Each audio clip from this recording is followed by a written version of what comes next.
Good morning, all. So my name is Aisha Berry, and I'm an Associate Director at Convergence on the Market Insights team. And I'm delighted to be with all of you today, both in person and online. So I will be presenting findings from our State of Climate Blended Finance 2025, which is out as of today. So we'll be looking at how the market has evolved over the past year, where the momentum is building, and what the data is telling us about the path ahead. So if we just move to the next slide. And we'll go over some brief housekeeping. So before we dive in, we are presenting today's presentation in a hybrid format. So there are many familiar faces in the room, and we also will be we welcome everyone who is tuning in via the live stream. So for those who are joining online, please do feel free to send your questions through the chat at any point during the session. We do have a team that is monitoring the online component. And then for those that are here in person, we just ask that you please hold your questions until the end of our panel discussion. We'll have a 30-minute Q&A available for in-person questions at that time. So just to quickly go over the agenda, we move to the next slide. So we'll begin the presentation today with a brief presentation on findings from the State of Climate Blended Finance 2025. So we'll look at some of the data trends and then the thematic discussion as well. After that, we'll move into a panel discussion moderated by Convergence's CEO, John Larea. We have a fantastic lineup of experts from across the blended finance ecosystem that we'll be speaking with, and then we'll close out with a 30-minute Q&A with the panel. So again, please do hold your questions for those in the room until the end of the presentation. And then with that, I think we'll move into the State of Climate Blended Finance report. So this year's State of Climate Blended Finance report takes a close look at how the climate segment of the blended finance market performed in 2024. In addition to covering deal trends and regional trends, our report also looks at private investment trends specifically. So we look at how private investors are participating in climate subsectors. So here we're looking at commercial banks, institutional investors such as insurance funds, pension funds, and so forth. And then we also have a thematic focus of this year's report. So here we're specifically looking at the outcomes of the Financing for Development conference in Sevilla, which took place earlier this year, and what the implications are of that conference and the outcomes on scaling the blended finance market going forward. So here we'll look at some of the key challenges that are facing blended finance today and how the outcome document of the FFD4 conference sort of reveals for what the future of blended finance is. So next, we'll move on to reviewing some of the findings from the data.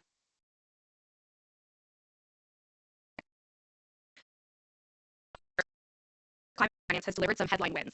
So we have some landmark transactions that have come out, such as the Catalytic Transition Fund and the Altera Fund, supported by the UAE, which has unlocked billions for climate finance solutions in emerging markets and developing economies. But when we step back and we look at the market overall, it's quite clear that despite some of these breakthroughs, blended finance hasn't quite taken off. So what we mean by that is the market has mobilized $15.5 billion in 2024 across 84 deals. That's the second highest total in 6 years. But what you can see from this chart is the peaks and valleys are quite dramatic. In a few whale transactions, that's what we refer to as these large billion-dollar plus transactions, can heavily swing the total sharply from year on year. So for example, in 2023, there were 6 of these billion-dollar climate blended finance transactions, which on its own totaled 8.1 billion. So that drove record volumes for that year. But in 2024, only 3 of those large billion-dollar market deals came to the market. And so that manifests in a 23% decline in blended finance volume in 1 year. At the same time, we do see climate is consistently dominating the blended finance market, accounting for 70% of all financing between 2019 and 2024. So the dramatic swings do raise an important question for us. What will it take for blended finance to really achieve consistent scale? So we look at 3 limiting factors in the next slide. So the first 2 are really looking at external headwinds. So investor appetite for emerging markets and developing economies has weakened. Foreign direct investment in 2023 dropped to its lowest level since 2005. With risk tolerance at historic lows, it has become even more challenging for concessional capital to bring private investors to the table. At the same time, we're also seeing the supply of concessional money through official development assistance also drop 9% in 2024 and is projected to decline by another 17% in 2025. So this is really shrinking the pool of funds that are available to support blended structures. Third are some structural challenges that we see facing the blended finance market. So after more than a decade of experimentation, blended finance still lacks a coherent strategy for mobilizing private capital at scale. Local investors remain largely absent. Transparency around deal structures and outcomes is limited, and the enabling environment remains weak. So the result is a market that can deliver landmark billion-dollar transactions, but still struggles to generate a steady, replicable pipeline that can generate the flows that are needed to bridge financing gaps for development and climate outcomes. So if we move to the next slide, here we're looking at official development assistance trends specifically. So what we're witnessing is an interesting contrast. While overall the ODA flows are shrinking, the amount of ODA that went into climate blended finance actually rose by more than 50% in 2024. It is important to recognize that this report does reflect 2024 data, so some of the more recent trends that over the last year haven't been reflected in this report. That will be in our spring report. But what is driving this huge increase that we saw in 2024? Well, it's really just a couple donors. So in 2024, Japanese JICA and the UAE, through their Altera fund, provided about 70% of all of that ODA to climate blended finance. We're also seeing an interesting trend in how donors are participating in blended finance. So we're seeing a shift away from grants towards concessional debt, which allows donors to recycle capital more efficiently and mobilize more private investors.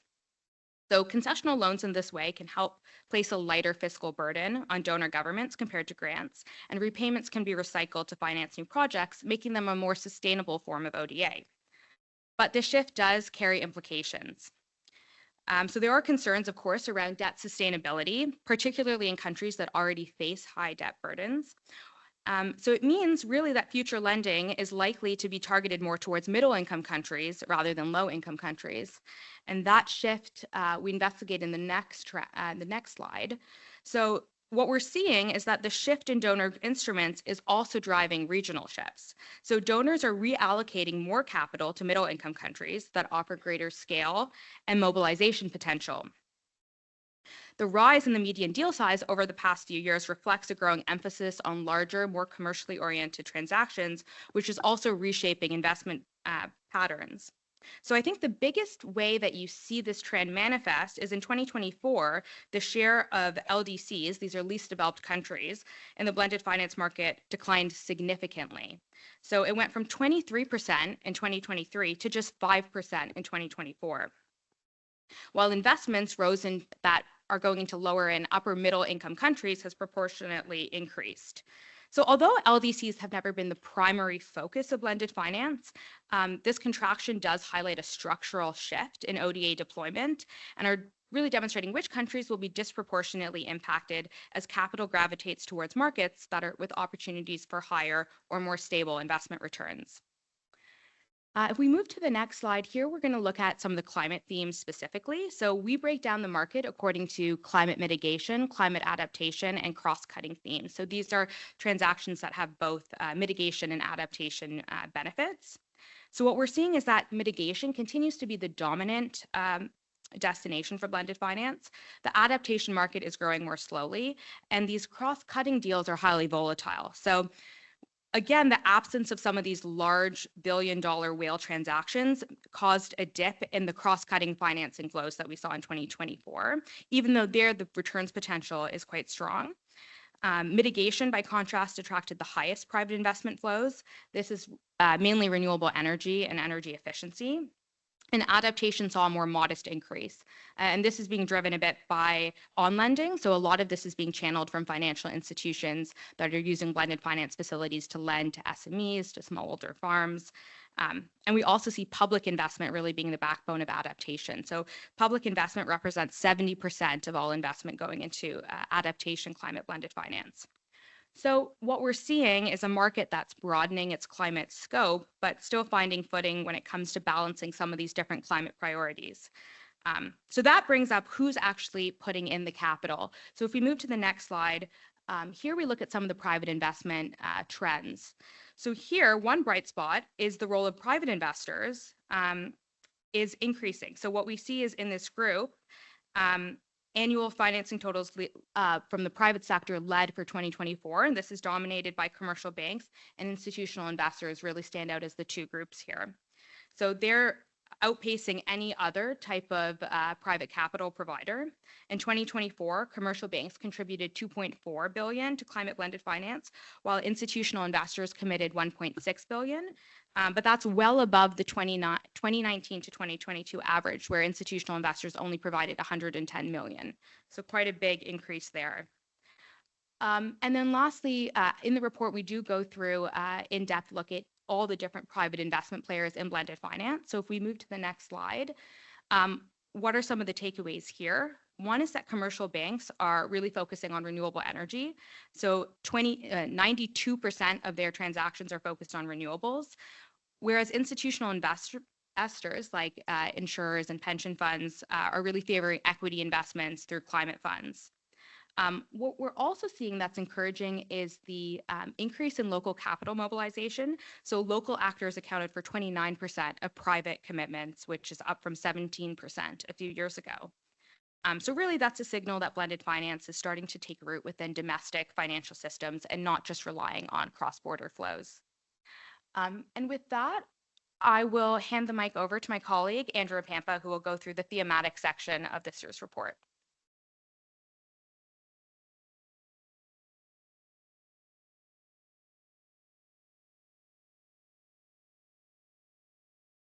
Thanks, Aisha, and good morning, everyone.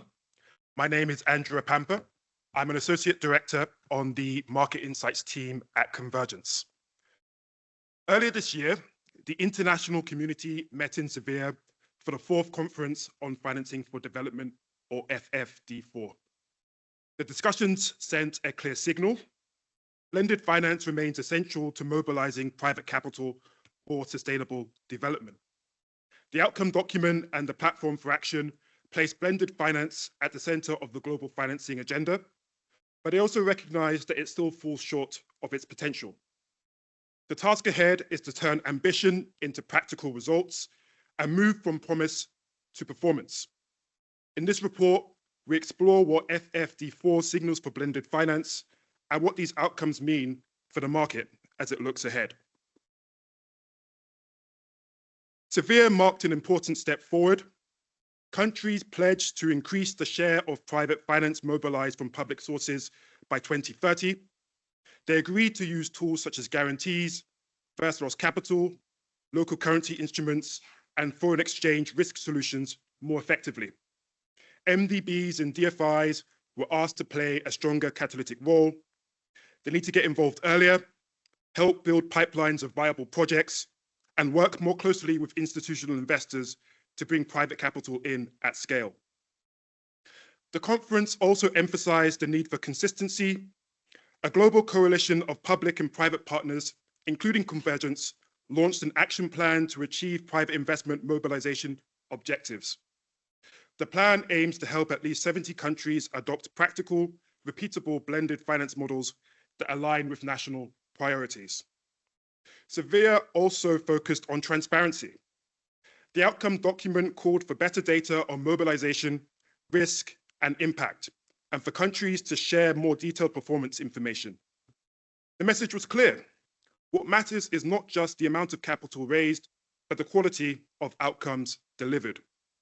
Investors need to know that blended finance produces measurable, credible results. More transparency will build confidence and bring more private partners to the table. Another major theme was country ownership. Scaling blended finance requires strong local institutions, clear policies, and alignment with national priorities. The Platform for Action introduced an initiative to help governments set up country platforms that connect development, climate, and biodiversity goals with financing needs. Building local capacity ensures that blended finance supports country-led strategies rather than being driven from the outside.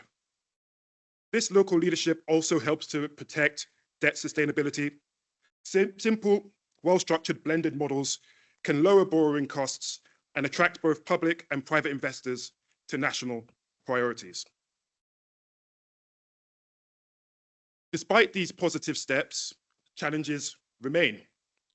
Large investors want standardized and scalable structures, yet many blended finance deals are still one-off and complex.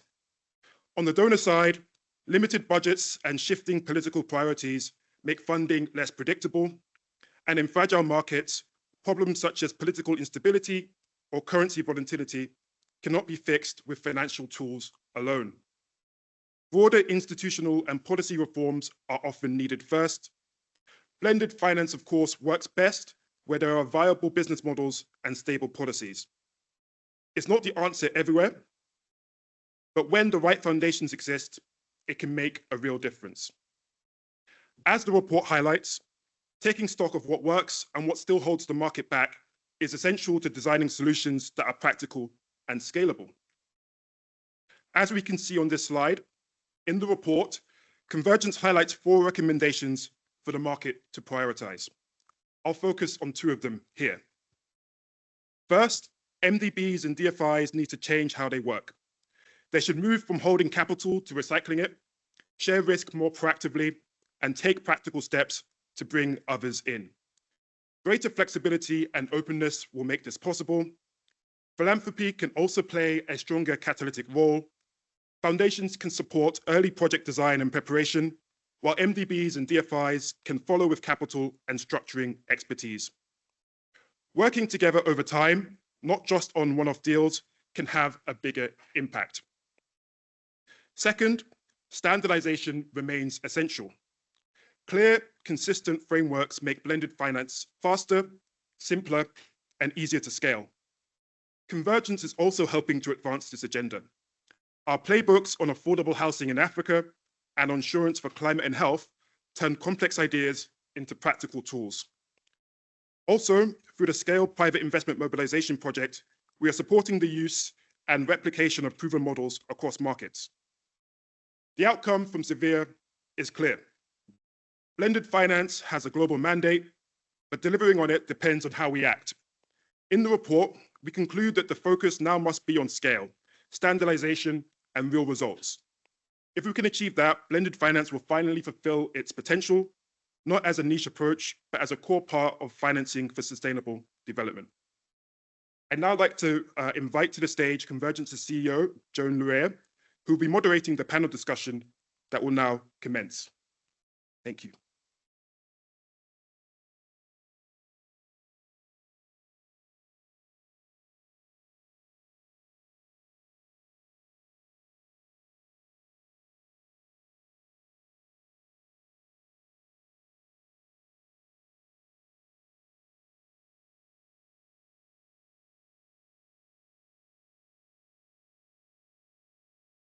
Good morning, everybody. How's everybody doing? It's an amazingly full house. I am delighted to have this panel with us, and in order to keep our efficiency high, I will introduce them and we'll go straight into substance from there.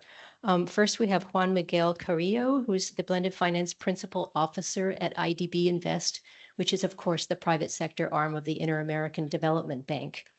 We also have Tim Streeter, the Global Head of Investor Relations at the Private Infrastructure Development Group.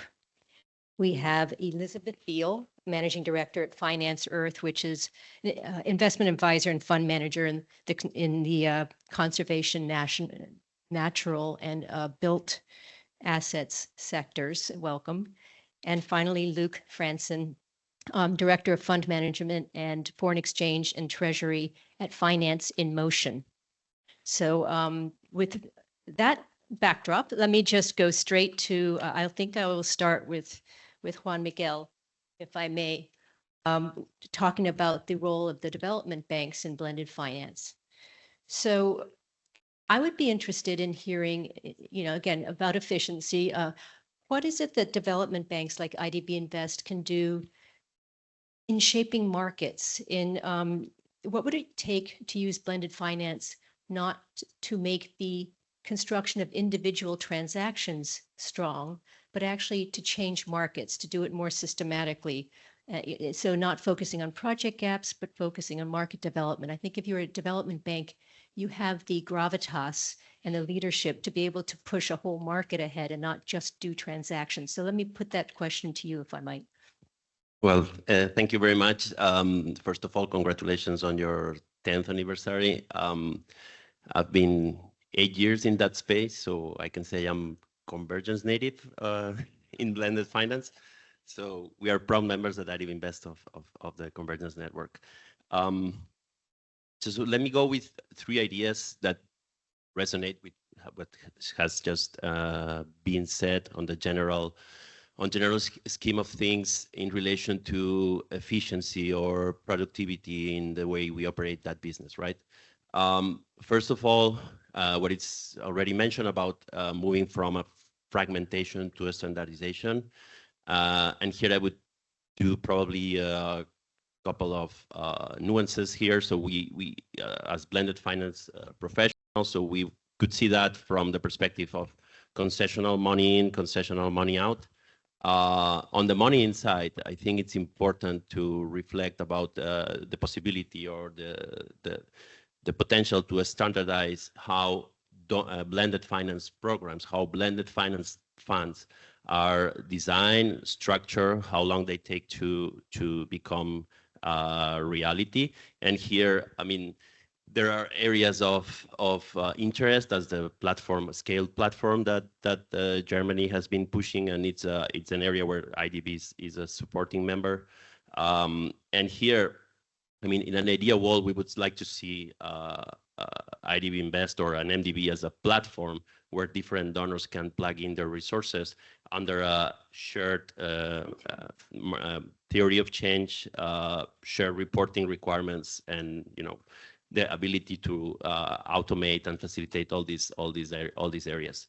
When we move to the concessional money out, here is a little bit more nuanced. So we are also working on standardizing our financial solutions in certain segments of the market where standardization is easier. For instance, anything related to performance-based incentives of conventional finance has easier standardization. Also want to mention that this is talking about operational efficiency. There's also the perspective of, let's say, a strategic efficiency in the use of blended finance resources, and we need to be cognizant that sometimes we can go through first of its kind pilot investments that in the long run are efficient investments in terms of the trade of subsidy against impact, right? If we are supporting the first renewable energy asset in Colombia, that would probably be a long and more, let's say, complex investment. But if that can deliver a string of efficient investments where subsidies are diminished over time, that's an efficient use also of investment. So I would like to make that nuance. Second thing that I think is important is to collaborate with country-led initiatives.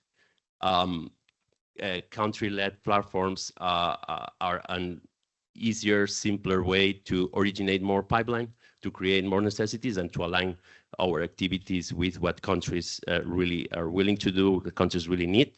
It doesn't mean that we want to fundraise specifically for a certain initiative in a certain country, but as an MDB, we have our toolkit available to support those initiatives, and one of our key tools is the use of concessional resources or blended finance. And the third one that I would like to mention is a more combined strategic use of technical assistance and blended finance, let's say reimbursable, non-reimbursable resources. And that's also something that IDB Invest, we are undertaking. We are actually merging the administration and fundraising of both pots of resources and trying to combine also in our fundraising efforts that is a shared theory of change in blended finance programs that combines windows for technical assistance, for grants, and windows for reimbursable resources. And that helps in the upstream efforts that we are undertaking in order to create and originate more pipeline. In our last initiatives and last fundraising efforts, so with Canada, with UK, with the GCF, we are combining those resources. And now we are combining also the administration in a centralized way to strengthen the strategic power of this tool. So these are the three things that I would like to mention.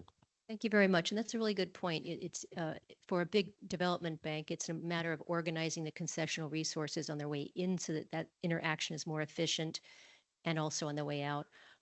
First of a kind transactions is sort of a hidden subsidy, isn't there, in doing the first of a kind. And the trick is to really remember that you need to design it in a way that when you're not there for the second transaction, it still all works properly. And that's difficult. And you talked about local investors. I think we're going to ask all the panelists about that in a second. So let's hold on to that theme for a second. Tim, can I come to you next, speaking on behalf of PIDGE? So you've already shown that PIDGE can unlock investment in some pretty tough environments.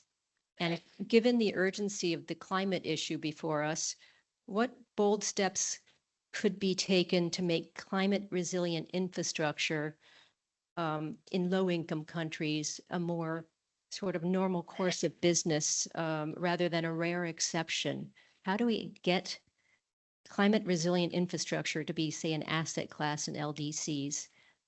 Small question, I realize, but go ahead. Thanks.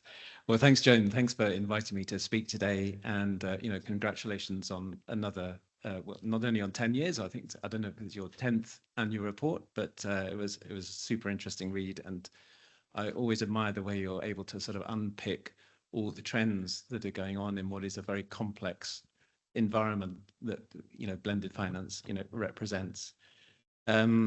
I had a sneak peek of the report before, and so I too was very struck by the uptick in the institutional capital that's being committed to these markets. But equally, I was quite distressed by the decline in the allocations to LDCs and low-income countries. And in a sense, the question speaks to why PIDGE was, established back in 2002 by then four donors, which were the UK, the Swiss, the Dutch, and the Swedes, and subsequently joined by Canada and Australia. And they had the foresight to set two of our three core KPIs as, where is that money being committed? So which geographies, and they want to see over 50% of our commitments being made precisely in those countries. That was set in stone from the get-go, and we've delivered on that so far.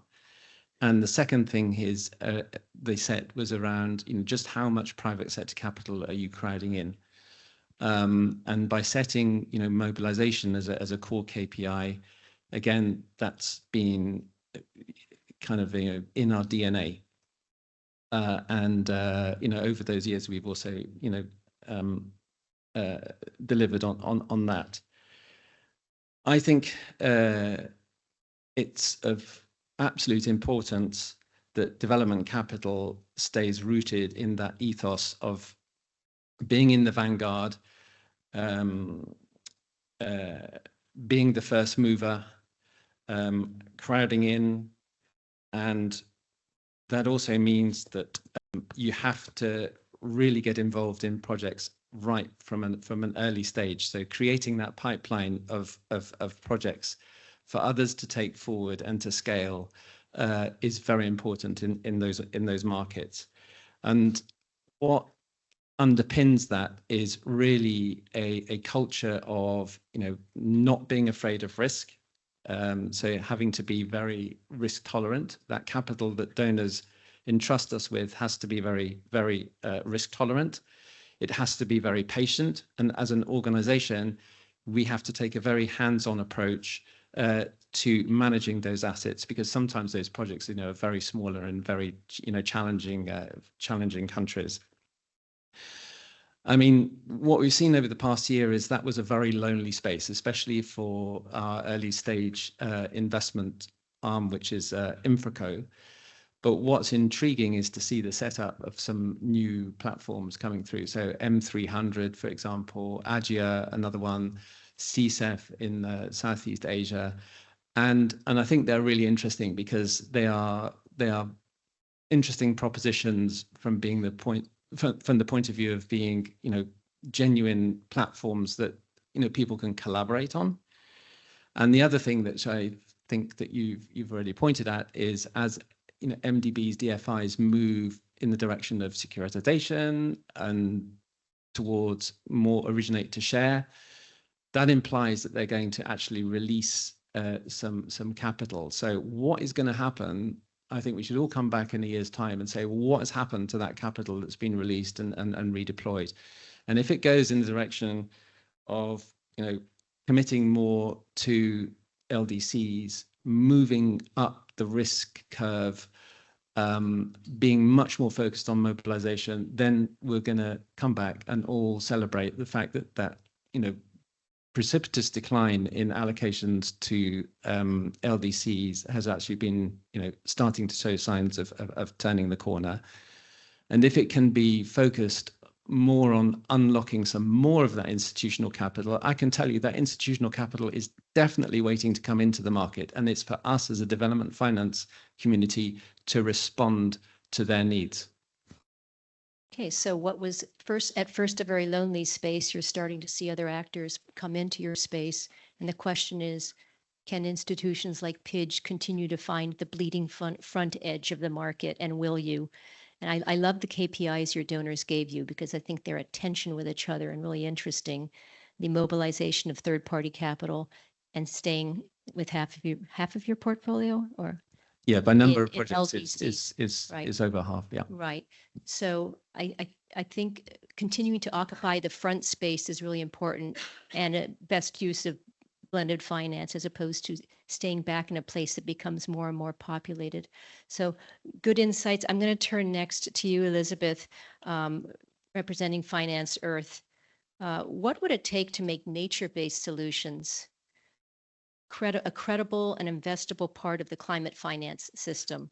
And how can blended approaches help shift private capital, maybe not shift it from mitigation to nature and adaptation, but add private capital to that latter objective? As you saw from our statistics, pure adaptation blended finance transactions are still a really small proportion of the universe. So what's it going to take to change that? Great. John?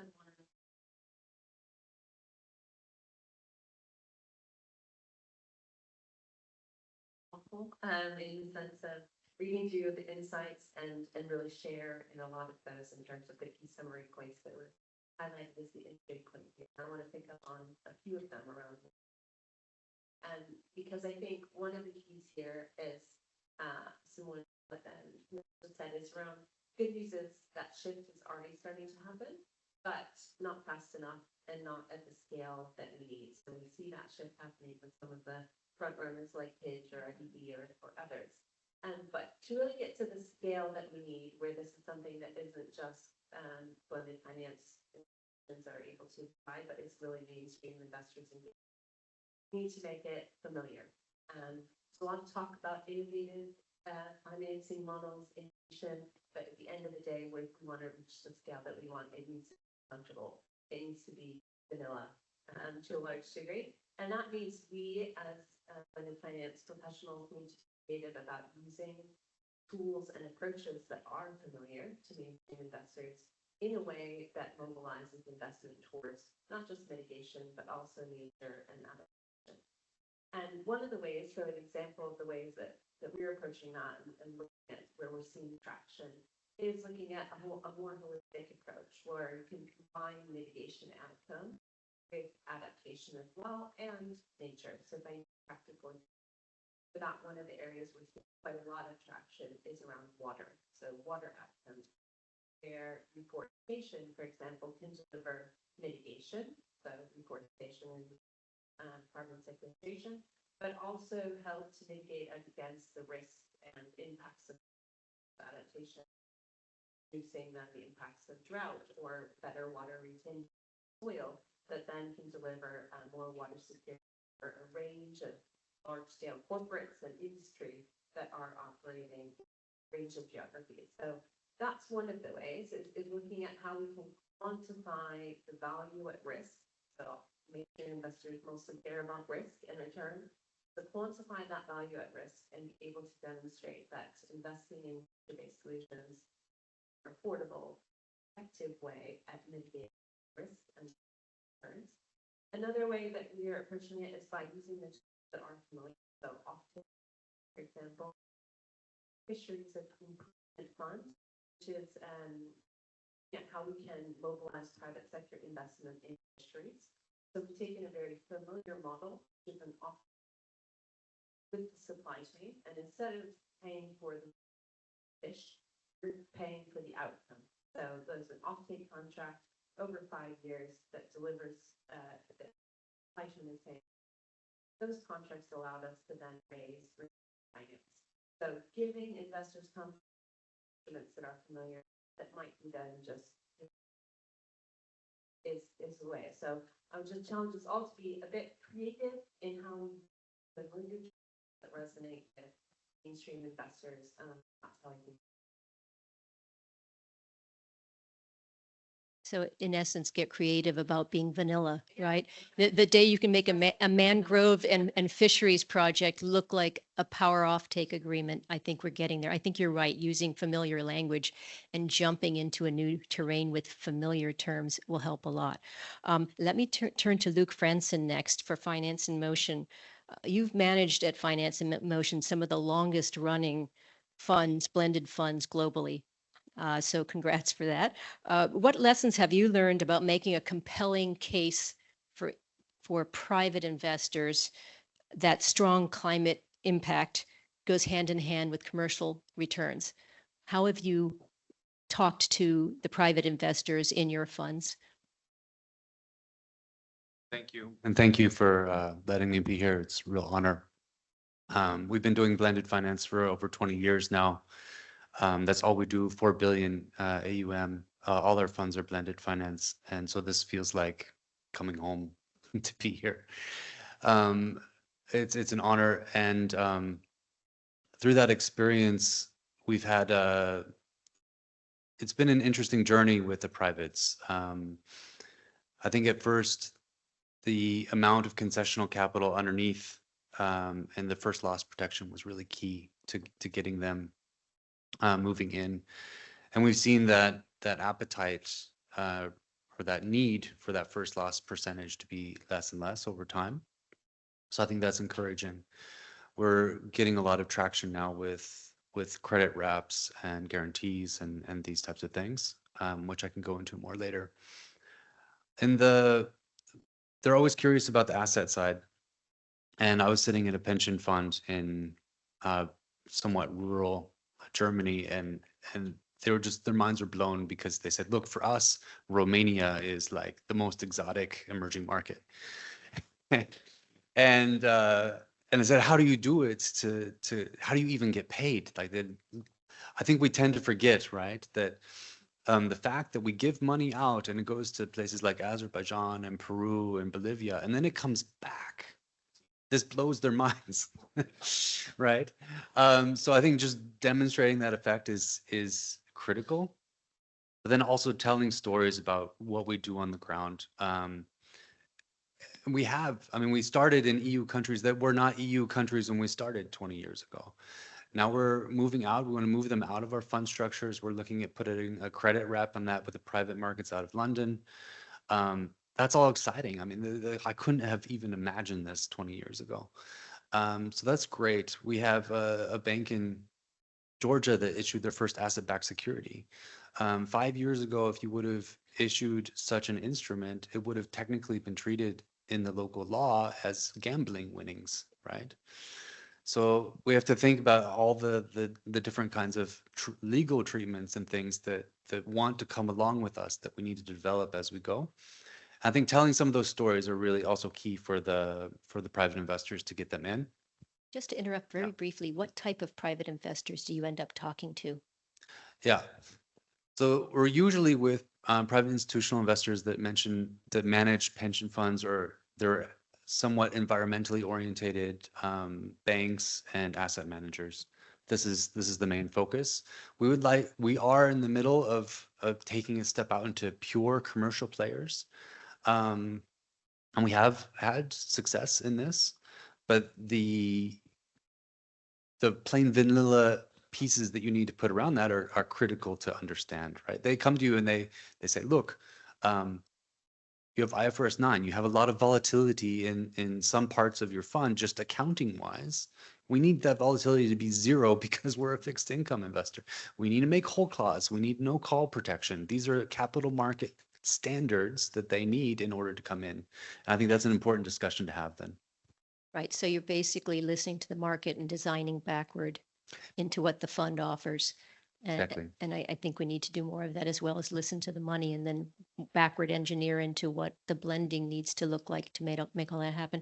Can I come back to you at IDB Invest for a moment, Juan Miguel? One of the comments that was made in the presentation by my colleagues was about structural challenges to the blended finance market, the structural weaknesses. And in one regard, it sort of applies to IDB Invest. I just want to ask you, what more can we do to use the entire toolkit of a development bank like IDB Invest to get private sector investment in? What do you think, for example, about the, what would they call it, the originate to share model? Is that one way of getting more private investors in? And I realize IDB Invest, among all your peers, has been more capital constrained. So I think you've been more inventive about coming up with things. What else can we be doing if you're in a development bank to get more private sector money forward? What other creative ideas, or what do you think of that one? Yes, maybe it's okay. Maybe for a little bit for context. So IDB Invest is right now is in the middle of a capital increase, and the capital increase is predicated on the originate to share model. So we are into this right now. We are living in the originate to share model, or we can say originate to share, distribute to originate. So basically, the goal of this model is to expand the perimeter of investable assets in Latin America and the Caribbean. And to do that, we have several tools that are like freed up thanks to the income of new capital in the institution. And those are reflected even in our business plan, in our new model. And we can define them as we have increasing our upstream capabilities. So we are organizing ourselves to be more local oriented or originate more from our country offices, and we are also having more tools for upstream investment. So that's part of of this. Then we are increasing our equity capacity. That's another part. So when we talk about having more bankable pipelines, sometimes the lack of equity is the key restriction, right? Then we also have the mandate to price to market. So our assets should be priced to market in order to be able to share in the market and recycle the capital that we free up. And then downstream, we also have the use of technical assistance and blended finance. This is one of the tools of the whole approach. Also, in addition, we have a better understanding of the MDB asset class that arises from all this publication about the GEMS database that is already generating some traction in rating agencies, and that also allows for, with the same capital, take more risk out there. So if you add the ability to have more capital and use that capital more efficiently, so that gives you more power to actually work in the region. In the context of blended finance, what I want to say is that our best fundraising years have been 2024 and 2025. So in that sense, we are not feeling that scarcity of ODA resources for specific region, but at the same time, we understand the context where we are, and we are trying to use new approaches in our reach to market. So here we can talk about opening fundraising initiatives with philanthropies. So that's a new source of capital that we already have a couple of them, but we are trying to systemize our approach in that area. We are also trying to work creatively with the reflows.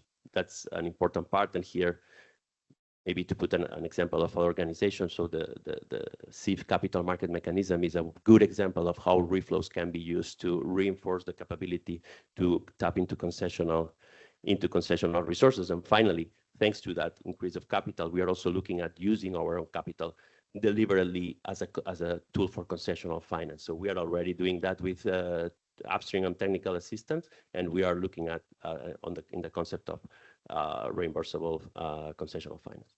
Interesting, and I applaud the people who are pushing you to originate to share, because I do think that does force discipline on you in the construction of your own transactions, even if that's not the transaction that's going to eventually pull in the money. The next one needs to follow a pattern that is bankable. Let me ask a couple of questions to all of you about local investors, getting the local voice into blended finance. Tim, maybe I can start with you with asking what measures would strengthen the participation of locally domiciled financial institutions in climate blended finance. Would local currency solutions be helpful there? Or, what can we do to get the locals to the table? And I should back up and say they are the ones with the right flavor of money, right? If you're working with local investors, you're already a step ahead in the foreign exchange risk side. But tell us what you're doing at Pidge. For sure. So this is where we think guarantees are really, really, interesting, and it's an exciting space. If they're offered in local currency, you're unlocking the local capital markets. You're stimulating, a lot of local capacity. You're sidestepping the whole issue of the sovereign rating ceiling. And then ultimately you're decreasing dollar dependency and alleviating debt distress. Guarantees are a pretty small proportion of blended finance. Yeah, so they have really got to grow. And I think there's a, you've got things like the Green Guarantee Group, which is convened by the BMZ, which is really shining a light on how guarantees can be deployed. But if I just focus on the local element, because that's a space where Garanco's been very active since it was set up. Local markets represent a massive opportunity. There was a study that was released just before FFD4, which was commissioned by the AFC, and they pointed at $4 trillion residing on the African continent. If you break down those numbers, a lot of that is in South Africa, but if you exclude South Africa, in local pension funds and insurance companies is around $200 billion, and predominantly that's invested in government bonds.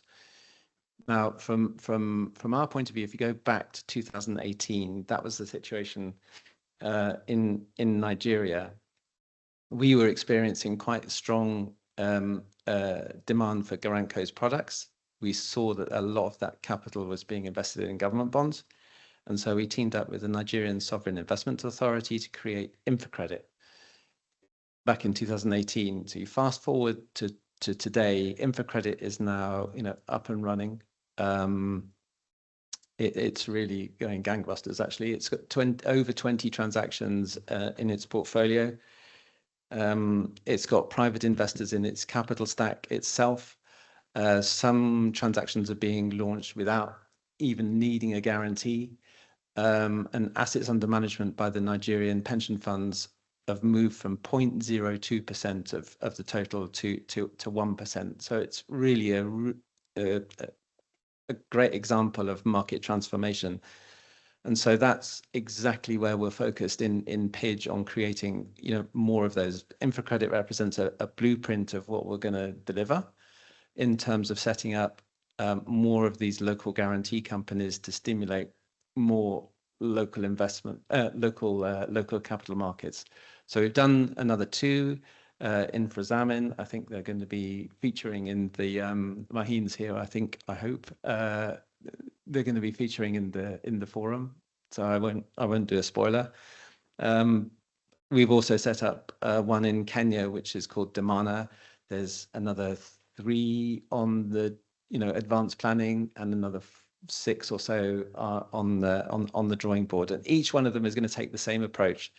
So you identify the need, you work with a local partner. In Damana's case, it's with the Nairobi County Pension Fund, who's a co-investor in that.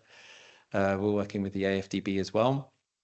Then you use TA to build local capacity with local regulators, the local stock exchange, local investors, and the local rating agency.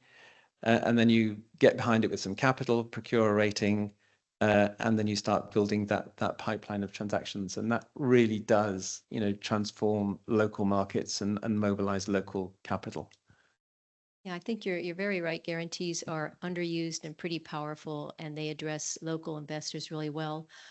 They're complicated. I mean, when is a guarantee callable, and what does it pay out, and what percentage of the asset is being guaranteed? So I think that my own view would be that donors shouldn't learn how to do them in detail unless they already are in that business. But going through trunk lines like the Pidge Group is actually a really good use of existing knowledge and skill sets.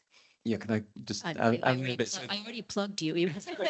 No, I think I'm going to say that's exactly what we've seen with Yeah. a couple of donors now working with, for example, CEDA has put in some extra guarantee capacity to Garanco, and there's plenty more that can be done with guarantees. Yeah, there's something there to be built on. Elizabeth, let's go back to the adaptation space for a second. I want to ask you what role local investors, communities, and small enterprises play in nature-based investment markets. Again, this is all about talking about local actors. They have more to offer than just money. There are people in your community, I'm sure, who have a lot of skills to add. So talk to us a little bit about that aspect of the local side of the house. Sure. Well, I mean, and I would like to take probably each of those stakeholders as they all offer something a little bit different. And I think one is around communities and community-owned enterprises in particular. And they're on the front lines of climate change, of the impacts of climate change, and on thinking about the solutions that are going to work best in that specific context. There are a range of community-owned enterprises that actually do need investment, but not at the scale that's going to be meeting ADB or IDB or the development bank's scale. So that's where there is then an opportunity for local investors, local banks that can operate at the scale that local enterprises are needing.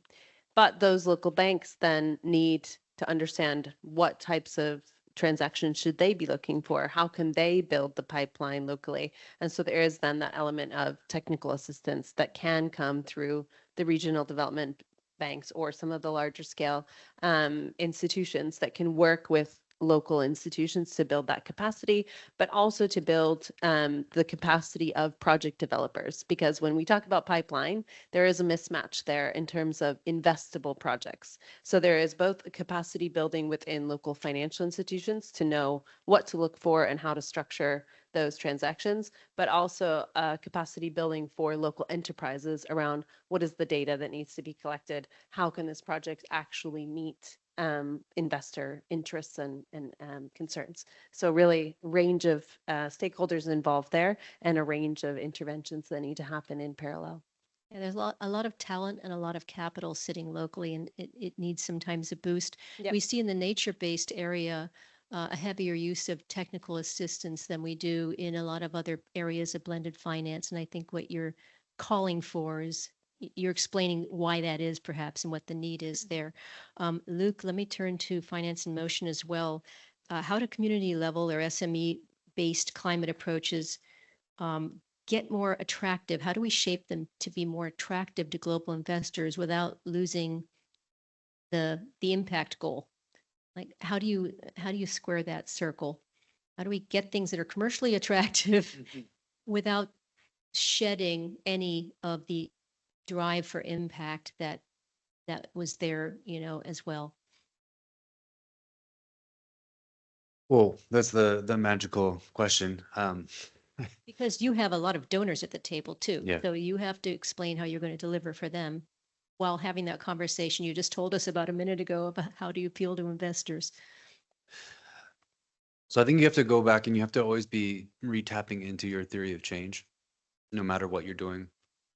And I think you, as we're talking about the local capital markets, I think you have to understand the local capital environment and do something that's additive and not subtractive.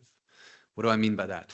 I mean that if you talk with local banks, and you should almost always, whenever you land, go immediately talk to the head of corporate at the local corporate bank, because they know the landscape way better than anybody in this room could, and that's they should be your first stop, right? And you should find out what their constraints are, because they're going to be the solution to any long-term problem. We want people to have a house bank relationship, and we want that relationship to be productive for them as a source for long-term capital that they can invest in great climate ideas. I've seen so many smart engineering firms. Like, these markets do not lack for smart people with great ideas. There are so many. What they lack is the collateral necessary to go to their bank to get a long-term loan to make that idea cash flow, right?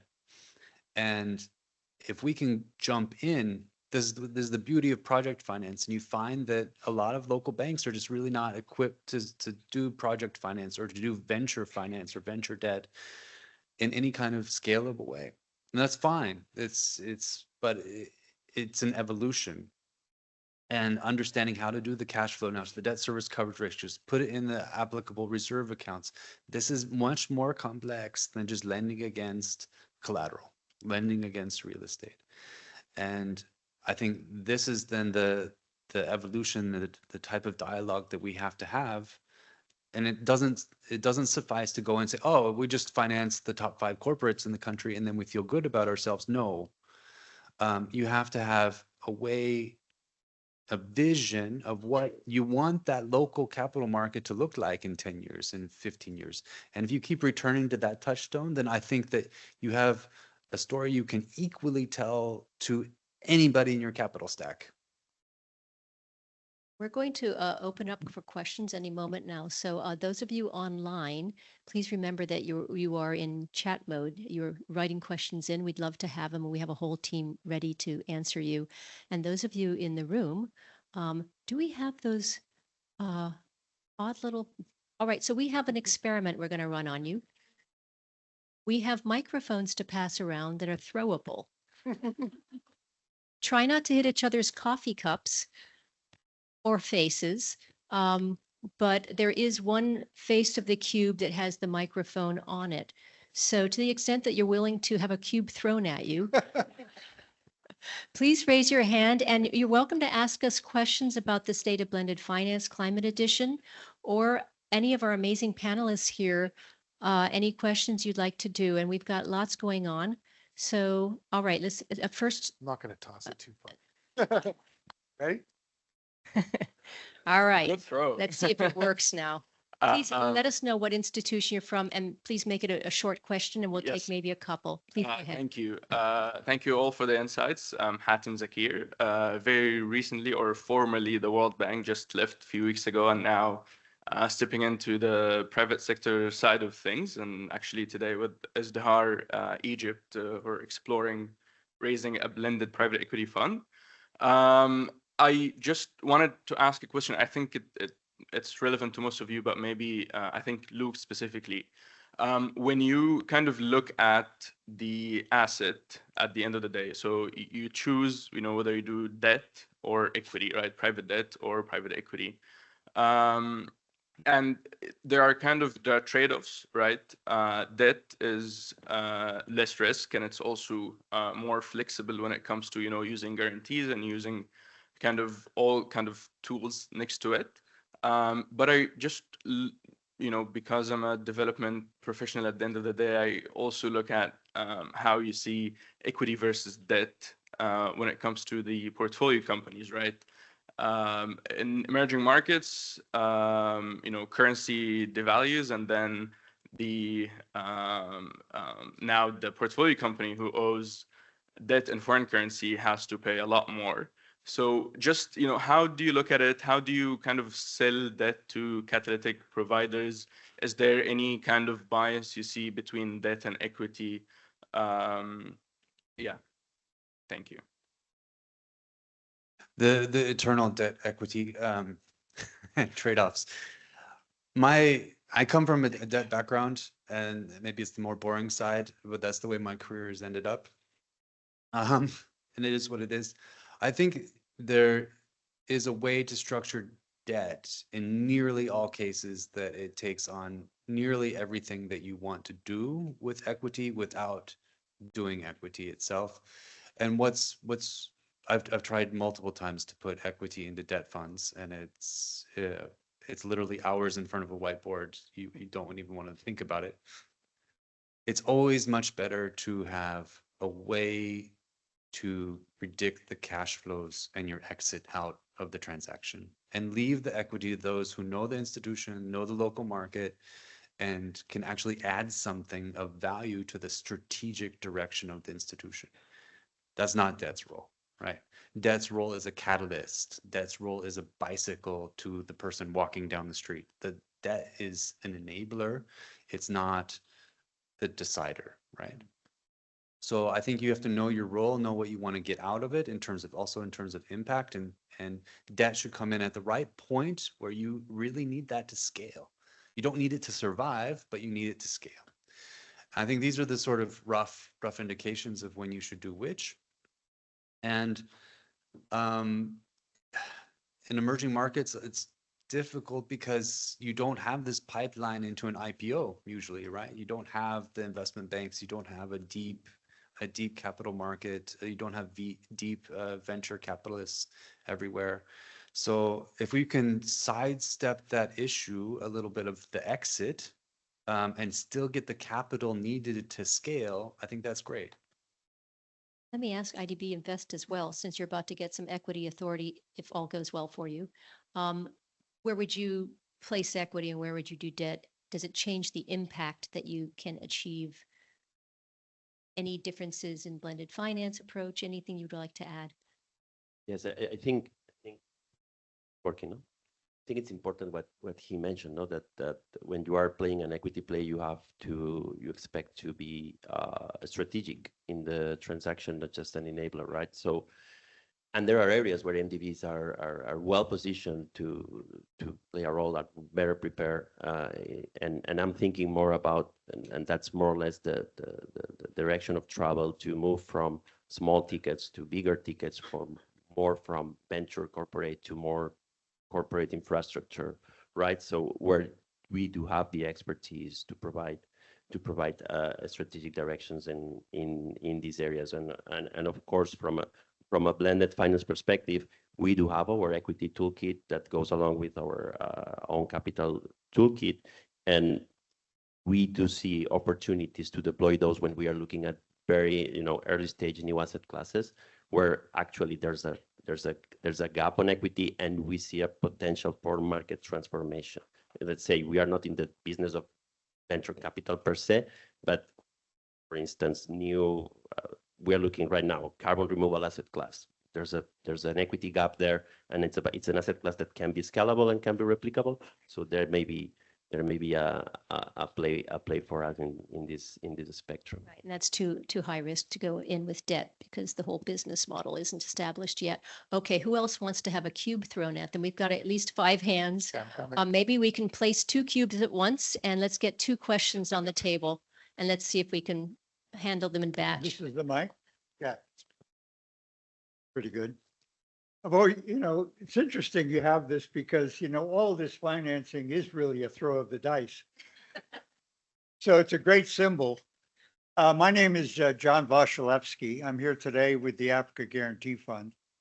God, I have so many questions and you don't have the time, I'm sure. I have 2 But questions. John, as he has more answers than the rest of us combined. But go ahead and ask a question. You're too kind. First of all, I'm struck, and no offense to anybody, but how little progress has been made in this. Because it's always been clear to me, at least, that blended finance at its core is a collaboration. And why there isn't more collaboration between us that are attending this today remains a mystery to me. Now, I've been officially out of the business for about 10 years, and I'm looking at Tim from the Pidge and others in the room. Why, or has there ever been any real effort to syndicate guarantees? Because this answers in one point, your point about doing things at scale in markets that make a difference and demonstrating how it can work. The second question I have is for the MDBs and others is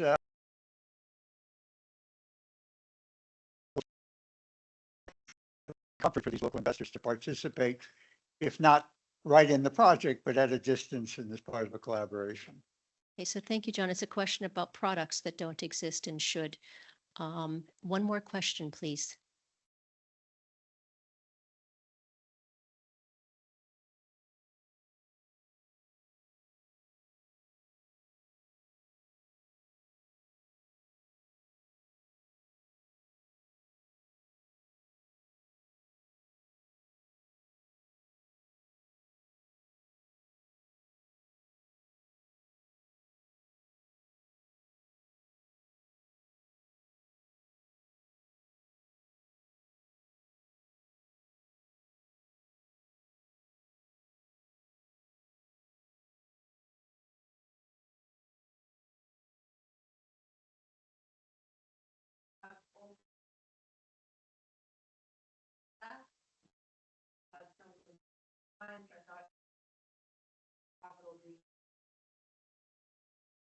How do you reconcile those?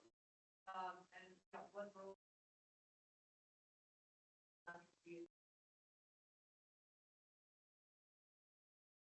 Actually, one of the whale transactions was supported by MacArthur Foundation a couple of years back at $1 billion, what, 6 billion, 2? No, 1.1 billion. So they do show up. Let's take those two questions first. Products that should exist and don't. I think securitization of guarantees and local currency was John's question, and then Yana's question about how do we get more philanthropists into blended finance. Anybody want to take the first of those? So Tim? there was also John was mentioning about, what is it going to take to collaborate more? Isn't Well, that- how come we in this room aren't spitting out whale transactions every Tuesday? I think is basically the bottom question. So I think in some respects, it's associated with the question on philanthropies and what I've seen. I mean, I've only been in pitch for like 66 or so years now, but what I perceive is that it's about aligning people's goals. I mean, and if you look at, I think if you look at DFIs, countries are very keen to sort of put their flag on the DFI and associate the outcomes that the DFI is generating with their own policy goals. And, you're sort of getting, trying to marry everybody together and achieve is quite difficult. I mean, we in Pidge have benefited from having some very aligned, donors. And so every time we get together, as we do at an annual owners meeting, there's a great congruence of around the work that we're doing and the policy objectives of all the donors. And the same can be said, when it comes to actually say, for example, growing the membership of Pidge, sometimes that's a bit of a challenge because you've got to make sure that there is alignment, because what you don't want to do is just glue up an institution by expanding the membership to such an extent that it becomes, really like walking through treacle. When you're trying to move into an area such as nature, for example. So, and then equally, philanthropies have got very specific outcomes and objectives they're seeking to drive. So it's all about, trying to align people, and that's been quite challenging. We observe the same thing. You have such specific requirements by each actor that the Venn diagram of possible structures gets, the overlap gets very small. And then you try to take the donor community's combined sifting and then match that to a private sector party's requirements for scale and reliability of returns, and the Venn diagram gets down to zero. So collaboration is really hard. It is really tough, and it has been hampered by very specific and individual requirements on the donor side, as well as the demands of private sector capital. But if I may, I mean, I think that's why it's quite interesting to see these platforms starting to emerge, because you've got in these constructs like M300 or CSEF, you have got INCA. you've got philanthropic capital coming in, and you've got other, DFI capital there already. And there's an open invitation, I'm sure, in those, they'll be raising capital themselves. And so I think what you see in those platforms is they're very focused on specific sectors. And that is something that I think is going to, bring a lot of people together and a lot of capital into this. So I think, coming back to the point I was trying to make was that in a year's time, I hope they start to make some serious inroads to things like, distributed renewable energy or whatever the underlying goal of that platform is seeking to address. Yeah, maybe there's two adages, right? Too many cooks in the kitchen, and I think this is key, right? We've historically found that the best rollout of a blended finance facility is when you only have 2 or 3 key stakeholders, right, that really can agree. And I think there's a degree of pragmatism that's required, in the sense that this is the second adage, is that we shouldn't let perfect become the enemy of the good, and that you may end up, if you really believe in scale and standardization, it means you're going to occasionally put some capital towards something that is not, in your view, perfect. Maybe we should just live with that, right? Better than zero? And better than zero. Smith, you look like you wanted to. Yeah, I wanted to come in on the point around the role of foundations and philanthropic capital, especially when it's maybe a smaller scale, and how it can be play a role in demonstrating. So, I mean, back to the point I was saying around, we need to be able to scale and replicate, and that's often needing to look at the models that are proven and can be at a large scale. But there is definitely a role for, especially philanthropic capital, where we are seeing a trend to move towards more repayable philanthropic capital, so repayable grants, and where that can demonstrate, for example, providing a debt-like structure, but in a way which is very concessional. So looking at then innovating around new areas, especially as you get into nature and adaptation, where there might be more perceived risk for mainstream investors. I think that's where the philanthropic capital should be focused. To insert my own opinion just for a moment, I wonder about the repayability of grants. I realize a lot of donors are moving into that direction. I do worry that that means the taker is thinking, I have to return this capital, and they may not take as bold a step forward as they would have. And also, if you are issuing returnable grants, you may not be as risk friendly as somebody who is not asking for their capital back at all in any circumstance. And I wonder whether it's a step forward or a step back.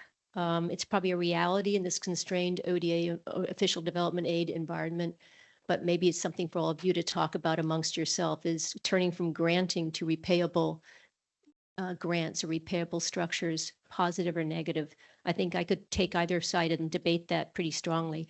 We have a cube holder right here, and you didn't get hit in the head or in the cup of coffee. Excellent. No. Hi, I'm Juanita Pie, J4 Change. I've been discussing with foundations. They are more and more interested in catalytic capital, all of these things. But there's also, I think, psychological element.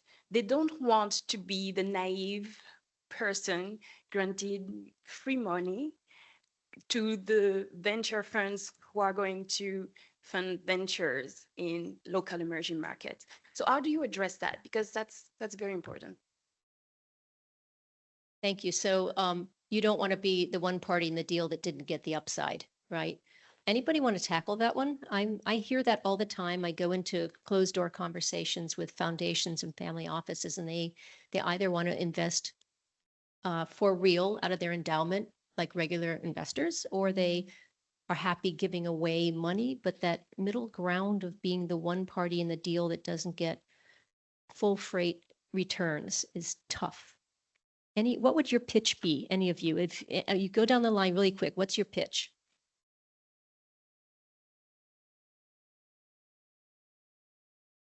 So I would say, hi Juanita, I would say that, I mean, we also don't want to be that part in the party, right? So, I mean, any intervention with grant resources is aligned to eventual subsequent investment activity, right? That would deliver the impact returns that we are all expecting, right?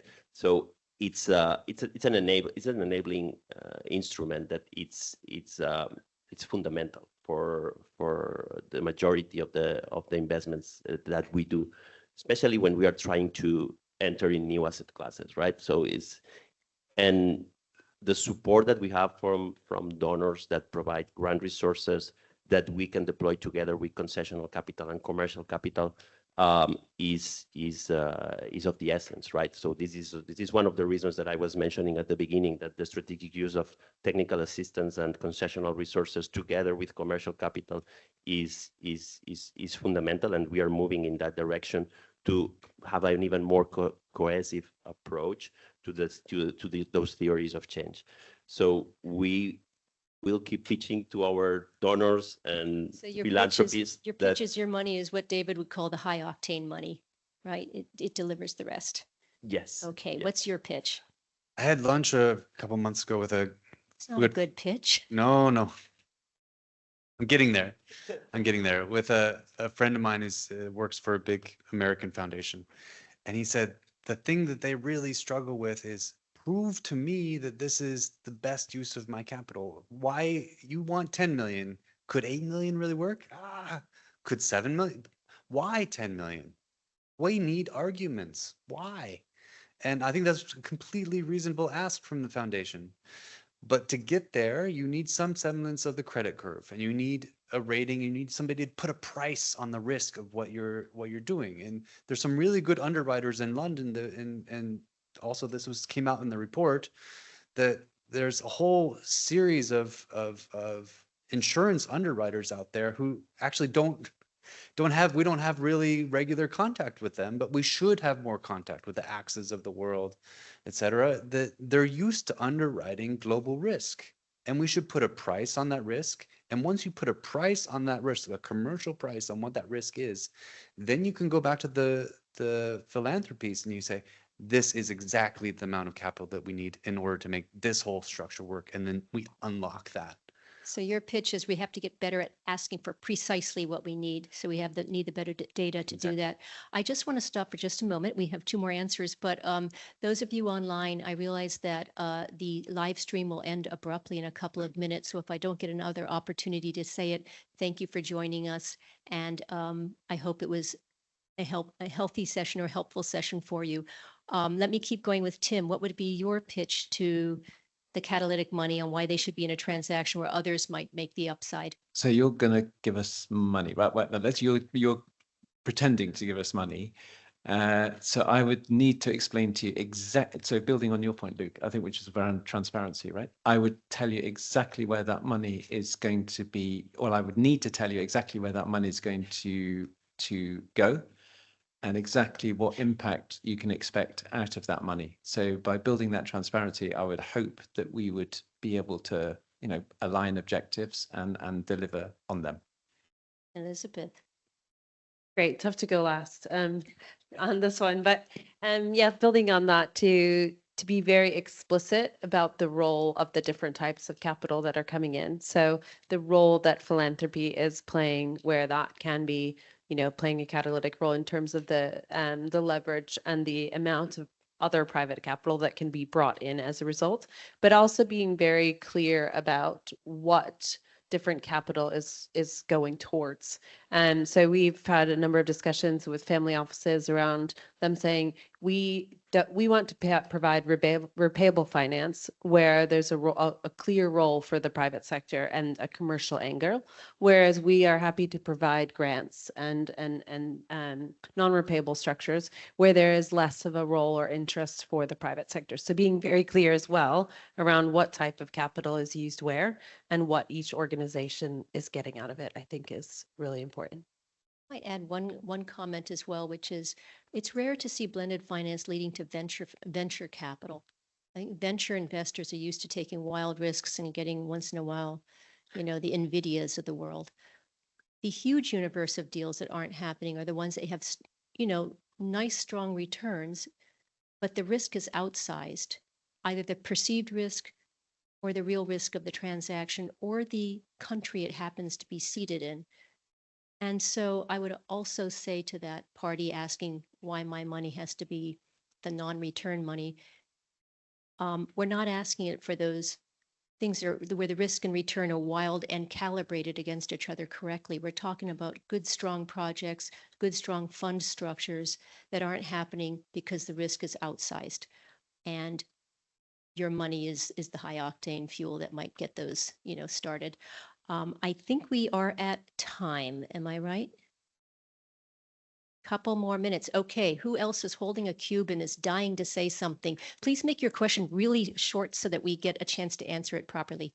All right, thank you. So my name is Conny Illers. I work for GIZ, the German Technical Corporation. And my question is mainly related to the topic of local actors and the capacity development of local actors, because that is something that we have a lot of experience in. And my question would be, are we factoring the costs of that enough into our blended finance approaches? And is there any models that we have looked at looking at how can we implement this really efficiently so that we prepare the markets and prepare the pipelines? Yeah, when we do our data, we do capture technical assistance as one variety of blended finance. So we have numbers on it, but I think it's a great question. Would any of you in particular want to jump off? If you talk with the years ago now, 4 or 5 years ago, there's an effort by EBRD and IFC to issue local currency bonds in local markets. If you talk to them, they would need a stiff drink after they tell you all the stories of the pain that they went through issuing those instruments on local markets. So if I would beg for technical assistance in a specific area, it's the regulatory environment surrounding debt issuances in the local market, in the local environment. We do have UNCDF at the conference, and this is one area where they have a strong suit. So I encourage some of you to hunt that person down if you're interested in that subject. I'm happy to come in on that. I mean, we are working closely with GIZ in the Southwest Indian Ocean around building community enterprise capacity to engage with local financial institutions. And I think one of the ways the business as usual approach has been to access donor money to then provide technical assistance, and it's not always directly linked to then the investment that's going to come in. So I think where we can then join that up a bit more and to build in that cost of the technical assistance into the underlying investment, that's where we're going to see models that are really working in a much more joined up way, where you don't have technical assistance money going to projects that then end up don't getting to investment and that being a bit lost, if you will. So I think where we can join up technical assistance funds with investment as through the development banks or other institutions, that's where we're going to see a higher return on that initial technical assistance provided. I would add that we at Convergence have just launched an NGO accelerator. The idea behind it is to activate the knowledge, the sectoral knowledge and the place-based knowledge of NGOs into blended finance. And I believe we've opened up the window, and it's probably on our website by now. And that is backed by DFAT Australia. So that's a nod to the NGO sector and the talents they have that are not actually being pulled into our world of finance enough yet. And it's a systemic intervention. I hope it'll help yield some pipeline for some of you to invest in. At that point, I think we need to wrap up. I would ask you all to join me in thanking our panelists who added so much to the conversation.